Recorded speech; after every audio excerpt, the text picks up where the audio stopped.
क्या आपका भी अकाउंट्स का पेपर टाइम पे कंप्लीट नहीं होता? Then watch this video, because in this video we are just gonna discuss about 5 things that can help you to increase your speed in your accounts paper. तो पहली चीज, writing practice ना होना।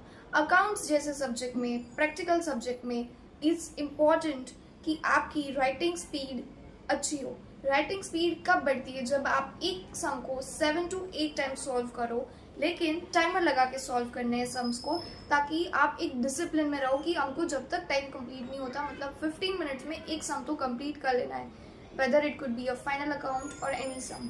And उसके बाद जो नेक्स्ट टिप है वो टाइमिंग्स की टिप है। तो यू शुड नो कि आपको जितने भी सेक्शंस है वो कितने टाइम में कंप्लीट करने हैं। तो सेक्शन ए और सेक्शन बी जो ऑब्जेक्टिव्स पार्ट है वो आपको 20 मिनट्स में कंप्लीट कर देना है। बाकी की जो 40 मिनट्स बचते हैं वो 40 मिनट्स में आपको 2 सम करने पड़ेंगे जो सेक्शन एफ के रहेंगे। सेक्शन एफ के 2 फाइनल अकाउंट्स के सम आप 20 मिनट्स ईच आप कर सकते हो। उसके बाद नेक्स्ट आवर में आपको सॉल्व करना है सेक्शन ई। अभी सेक्शन ई में there are sums like 3 sums हैं जो कि एक सम को करने के लिए आप 12 मिनट्स ले सकते हो। तो 12 3 36, तो 36 मिनट में आपका सेक्शन ई भी कंप्लीट हो जाएगा। बाकी का जो टाइम बचता है that is 1 hour and 24 minutes.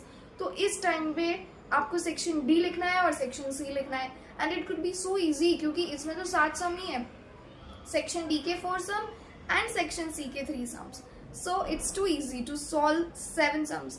इसमें से अगर हम लोग 15 मिनट्स भी माइनस करें तो भी 1 hour and 9 मिनट्स बचती है, क्योंकि ऑलरेडी आपको ऑब्जेक्टिव्स में 15 मिनट्स ऑलरेडी आपको रीडिंग टाइम दे सकते हैं, तो आप उसमें आपके ऑब्जेक्टिव सॉल्व कर सकते हो।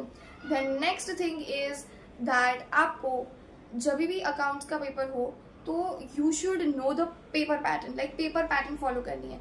जैसे ऑब्जेक्टिव्स तो पहले ही लिखने हैं, क्योंकि पहले आप बहुत काम और कंपोज होते हो, तो उसमें आपको ऑब्जेक्टिव्स लिखने हैं क्योंकि वो 30 मार्क्स के हैं। उसके बाद आपको लॉन्ग सम्स वाले सेक्शन पे जाना है and then go to short section sums. And the next tip is कि just follow GSEB sums. GSEB की जो बुक की सम्स हैं वो ही फॉलो करो। 3-4 बुक्स के सम सॉल्व करने की कोई ज़रूरत नहीं है। उसके बाद द लास्ट टिप इज कि आपको पता होना चाहिए कि आपको एक सेक्शन में कितने सम्स लिखने हैं। वो आपको घर से देख के जाना है कि इस पर्टिकुलर सेक्शन में इस चैप्टर के सम्स करने हैं मुझे सॉल्व। तो आप क्लियर रहोगे एग्जाम्स के वक्त कि आपको बस इतना ही करना है या इतना ही लिखना है।